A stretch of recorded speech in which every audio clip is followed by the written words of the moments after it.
What is up, YouTube, and welcome back to another episode of KSP 2, Kerbal Space Program 2.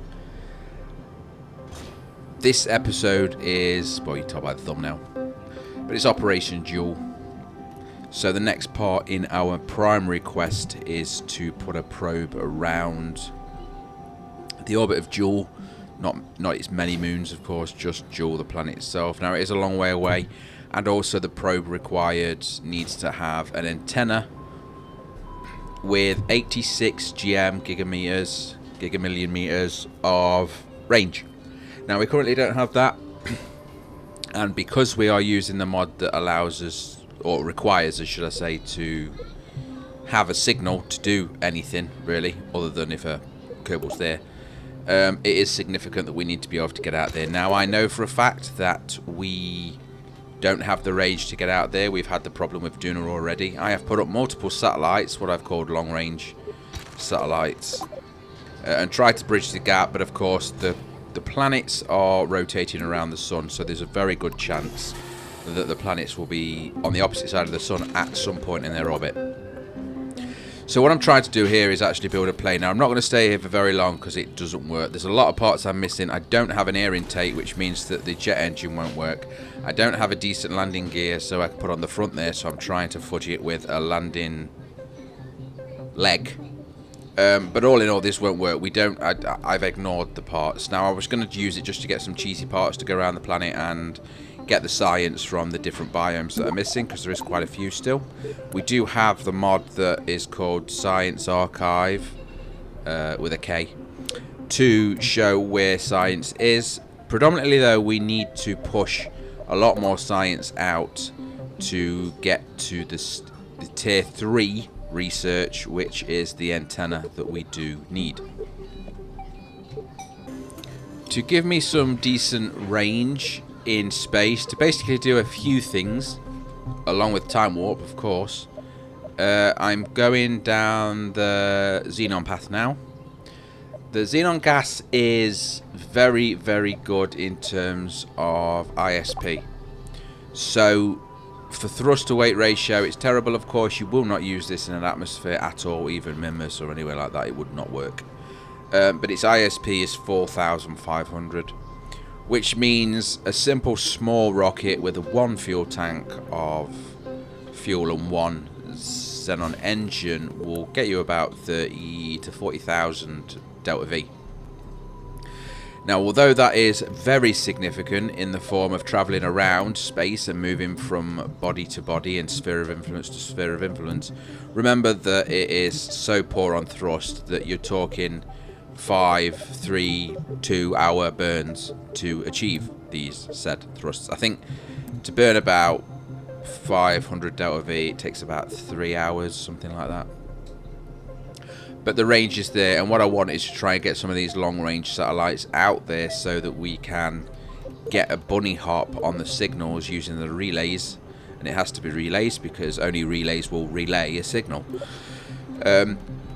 With the xenon gas, which is quite easy to count, that 1 tank will last us for, like I say, 40,000, or sorry, up to 40,000 delta V. The issue really is the power. A xenon engine requires massive amounts of electricity. Each engine requires, I believe it's about 10 or to 15 electric per second, which is significantly more than a solar panel of anything up to XL size will be able to tolerate. And then remember that the further away you get from the sun, the worse the sunlight is. So as an example, the XL solar panels that we do have push out about 30 electricity per second at 100% efficiency in orbit. But when you take that to Jool, around the orbit of Jool, they reduce from 30 to 5, which then isn't enough to power a xenon engine. So storing the power, having a lot of batteries, is probably your best bet, but unfortunately at this stage we still don't really have the best batteries either. So we've got a xenon shuttle rocket ready to go. I'm going to skip the launch because, as I've said before, if we've seen it before, we've seen it before. We'll just jump up into space and see what sort of delta V we have once we've actually launched it. It's looking at 31,824, but that's obviously inclusive of the 5, 6 or 7,000 that we actually have in the booster stages to get us into said orbit. Okay, so jump into the more interesting bit, that bit being the actual transfer to the next planet. The actual easiest way to do this is the Hoffman transfer, which you need to do from an orbit around the sun. You can't do it from planet to planet. So as soon as basically what I've done is jumped ahead to, I've escaped now the sphere of influence of Kerbin, and I'm now in the sphere of influence of Sol, which is the sun. Then I'm going to match the planes, because you want to make sure you're on the same inclination as the actual planet body you're trying to get to. Because remember, effectively your orbit is a circle and your circle is on a 3D plane. If that circle is not on the same 3D plane as the planet, then it's very unlikely that you're going to interact with it. So matching planes is the first thing to do. Then both of your orbits are on the same plane, and all you need to do then is either accelerate or decelerate to match at an area. Then get hooked by the sphere of influence and you are at the next planet. Or moon, whatever you want to call it. Doesn't really matter. One thing about doing this is you skip a lot of time. We started at about 16 years into the process. I think I get to Jool at around 24 years or something. Again, there's no life support in this, so that's fine. I will pay a lot more attention to that once I need to, but I don't. It's just having fun at the minute and getting used to KSP 2. A lot of signal losses, as you can see. Again, because we don't have the required antenna and relays to actually keep this spaceship in signal. Luckily, because Tim is on board, we don't need it, so we can control the rocket and shuttle at all times because we have a pilot on board. But if there wasn't a pilot on board and you don't have a signal, the ship is dead. So for the eagle-eyed viewers, you'll probably notice that I have been talking about Jool, but we're not actually heading to Jool. We are heading to the big purple planet that is called Eve. We're heading here because it's easily within our potential. And also, sending anything to Jool without the right antenna is pointless and a waste of resources. So, Jool is kind of the second step, although this is Operation Jool per se as the episode. Eve actually has a quest to fly in the sphere of influence of Eve. And all I have to do is get into the sphere of influence of Eve to receive, I can't remember now whether it's 2,000 or 3,000 science points. But that's what we need, right? It might have been more. I can't remember. It might be 5,000. I don't know. We don't have to land there or do anything like that. They are quests for that, but they're not the one that I'm doing. It is a secondary quest, but effectively what we're after is science. Science to unlock the antenna that allows us then to do the primary quest at Jool's sphere of influence with this antenna. Getting close now to the sphere of influence of Eve. Once we actually arrive there, then you just simply retro burn at the periapsis to get captured. You can see there as well, going around Eve is that small brown circle. That's Gilly, which is Eve's moon, and it's very similar to Minmus. So yeah, create a mover there around the periapsis to circularize that. Got to be careful you don't get too close to Eve. Eve's atmosphere is significantly stronger than Kerbin. I can't remember the exact figures, but it may be 5 or 10 times that. So landing on Eve is very difficult. You need a lot of parachutes. And there we go. Circularized on Eve nicely. Now that is equatorial, so sideways, I believe, as a orbit. It would be nice to try and switch that if it's affordable with the delta V we have remaining, which of course it is. We have 22,921. we could then use that to get an orbital survey of Eve, which will give us a photo of Eve like the other planets and moons that we've already done, but also it will give us a little bit of extra science. I like doing it just for the sake of it. Realistically, it's a bit pointless at this stage. The reason I've done it in the past with KSP 1 was because it also gives you the ground maps for resources as well, so you know where to land to get certain types of resources that you wish to mine. It also gives you an idea of whereabouts the resources are, and what planets to go to or what moons to go to and not. You can see we are quite on the wonk with the orbit. It's not quite equatorial, flat. So pushing that up shouldn't be too difficult. It's mainly normal and anti-normal that you want to use, but of course using that by itself will throw it out, so you will need to pull down the prograde or retrograde to slow yourself down and speed yourself up. Now, relative just flipping over to any angle really to get it to the vertical polar orbit, you'll find you'll need to pull in the retro to slow yourself down so you don't just fling out the top or bottom of the planet. And just like that, on the Xenon engine, it is slow as balls, but it works eventually. You can see we're at a polar orbit now. Now I will need to adjust this because to use the orbital survey, you need to be within a range. There is a minimum range, there is a maximum range, and of course there is the Holy Grail, which is the ideal range.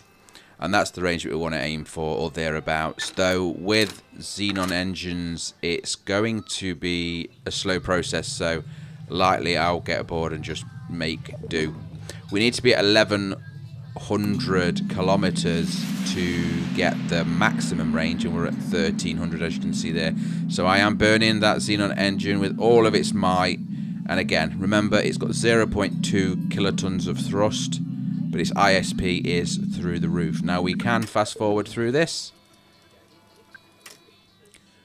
but it's a power drain, and all we need to do is burn down so we get our periapsis and apoapsis below the 1100, or around as 1100 or below is better. I think 800 kilometers is the ideal, but there ain't no way I'm going to be sitting here that long waiting for it to do that.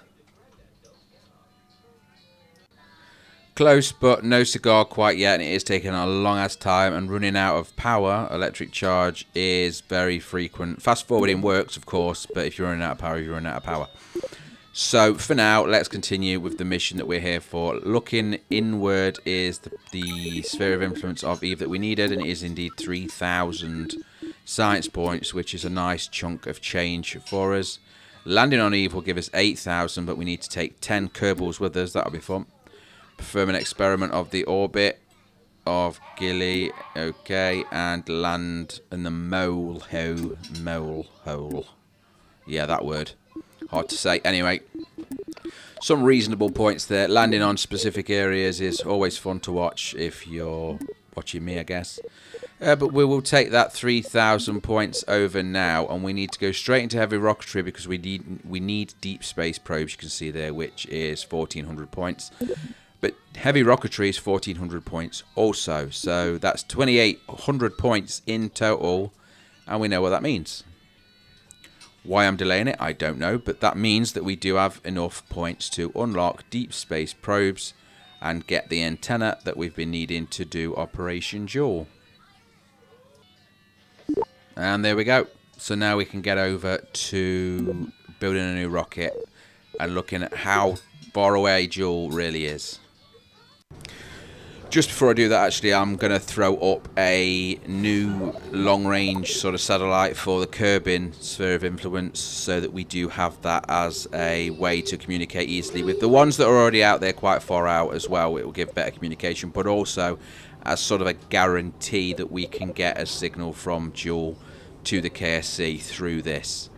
So nice and simple, the same sort of stack I've used previously, along with the same sort of rocket on the top. And all I've done is included the brand new probe that is allowing us to do 89 GM, which is 89 gigamillion meters. Thing is, it's a long way. is a chunky monkey looking thing, quite large. It's got 4 ion thrusters, 2 XL solar panels, the largest we can possibly do, and this is the stats that I gave you earlier. Unfortunately, I probably needed more.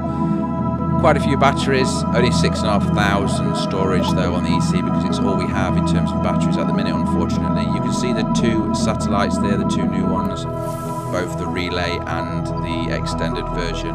Getting some weird buggy lines coming up here that shows like I'm going into the atmosphere, but I'm clearly not, because I'm at 165 and 162,000 retrospectively on orbit. I am burning, because we need to burn ways. There's a lot of burning to do and a lot of fast forwarding for me to do. Unfortunately, the fast forwarding through a burn is dependent on whether it holds the node or not, and if it doesn't, you've got problems. So don't be offended if I skip through a few of these bits. It's boring for everyone, and doing a time lapse, it just looks the same, right? Not much difference at all. 46,000 delta V, so we can go anywhere we wish as long as we are very, very patient. Also making sure that the orientation of your solar panels match the orientation of the sun. The rocket needs to fly in a specific direction. Your solar panels need to be able to turn to face the sun. They will do that automatically.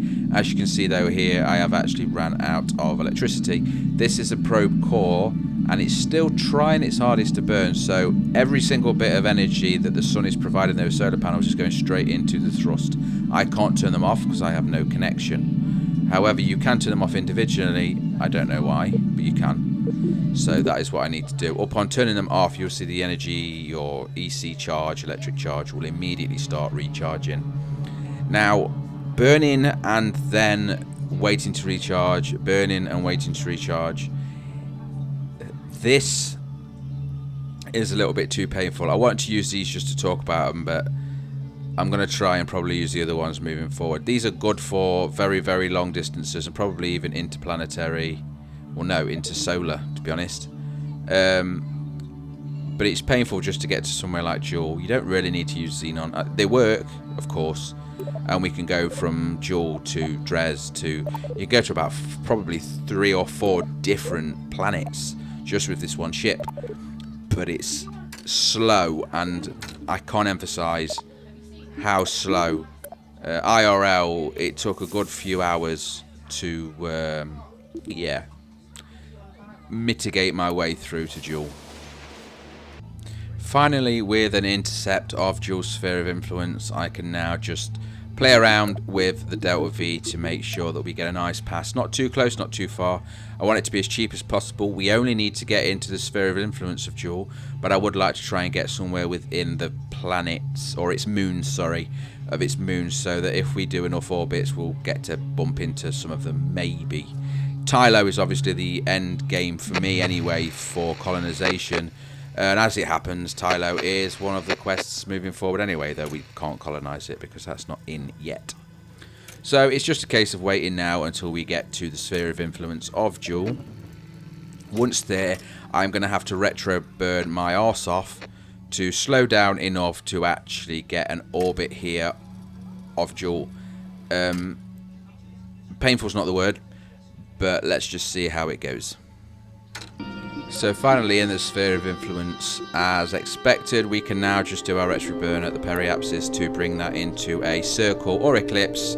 It's likely going to be an eclipse. A circle would be nice and equal, and I'm not interested in doing that. All we need to get is an orbit. We don't need to get a fancy orbit. Now, looking at them numbers, 1200, 1300 and climbing to get a nice tight orbit like that, not going to happen. It takes like 3 hours to do 500, so that's like 9 hours of burning. Yeah. No thank you. But an orbit like this would be nice, so it comes in and out of the moon's sphere of influence of Jool and should give us some nice footage. But we'll see. So let's get this propped on the minute. You can see down below there, it is in 65 days, and it is going to take 4 hours, 17 minutes and 3 seconds of burning to make this burn of 825 delta V. Just to show you there, you've got Jool now becoming visible in, and above there, that looks like Tylo to me, because it looks like planet Earth, or Kerbin, which Tylo is very much the same. In fact, it's almost identical, apart from it's about 80-90% water instead of land. But there you can see Jool as well. Massive gas giant. Stunning. Looks good in 4K as well. And we'll be getting a bit closer. So let's do that. You can see the energy is just sapping. And I can fast forward to make it so it's not too painful. But then, of course, I need to stop it, wait for the energy to recharge, rinse and repeat. Now, because I'm having to do that all the time, I'm not burning and I am recharging. That is affecting the orbit. So although I needed to burn 850 originally, if I was to able to do it in one shot, I'm going to need a lot more than that, because I need to put more in for the longer distance that I'm actually traveling. And I can't really say how painful it was, but there it is. Zoomed in a little bit to see it, but you can see the planet there, the moon's outside. Not as much as I wanted, but it was too painful to do it anyway. So this is going to have to do. It is actually in orbit of Jool now, so the quest is complete. And to me, that is all that matters moving forward. So with that success, we could jump over to the primary quest now. Better signal there, another 5,000 science points. Nice numbers, I am liking, but they are going to jump up from here, because the next one is the Tylo Monument. Now that's new, and I've not actually seen that before, but that's 10k. 10,000.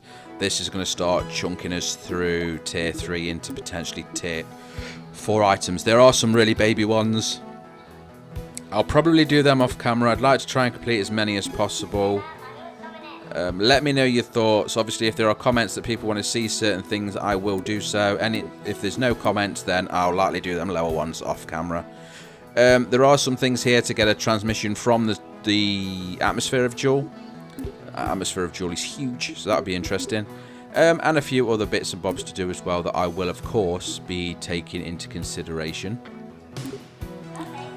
Likely the Eve landing ghillie stuff will be the next operation, but until Mission Control tells us what operation the next episode will be, I couldn't possibly comment. And then to finish off the episode, I'm just putting up some more satellites, some proper satellites as I'm calling them now, with that money spent, or them science points spent well. This satellite, you can see, its electric charge storage is around the 20,000 mark. Huge XL solar panels, and all of the fandangoed relays and antenna that we require. A couple of them up into high, very, very high Kerbin orbit in order to give us a signal across the board from Jool to Duna to Eve to Kerbin and beyond. I just want to make sure that we have a ComNet set up, that we don't get probes stuck in the middle of nowhere. They are seriously big relays. Not relays, solar panels. Also seriously overegged the Delta V getting up here, because as you can see, we're at the 100k already and we've still got the base station on, so it was a lot lighter than I expected, this add-on, because usually that bottom stage is gone by now. But anyway, doesn't matter. An extra 966 Delta V to the pot. And just to show you then that, and this is modded, remember, using the ComNet with the articulation as well, showing that there is a map. You can see if I zoom out, there is signals going all the way out to Jool, Duna, Kerbin and the moons. Of course, it's hard to see all of that in one, but it is what it is. You can see as well the names on the left hand side. I have tried to clean them up a little bit. The long range antenna 3, 100 is the number is the range, and then GM, and then R for a relay, and D for direct, because direct obviously can only go one way. Relays are what are required to bounce the signal around. But as we stand here, we can see that I do in fact have the capability to go out to Jool, and obviously everything closer into Sol, the sun, is easily covered by this, because if I'm covered by Jool, then I'm covered by everything, right? So just tidying up the names. Also, the name of the planets I've reduced. So Kerbin is now KB, Mimus is MM, the Mun is MN, Duna is DN, Jool is JL, just to make the tags a bit cleaner. I do use them because when I'm actually looking at my comms net and looking at what's within range, I get an idea of what is and isn't happening at a quick glance, and it's just a bit OCD for me to name things the same. I don't know. It's just me. But on that note, we are over time for the episode. So thank you very much for watching. If you like the video, please click like, and comments are welcome. As always, subscribe for more. Join us on Discord. Take care. Goodbye.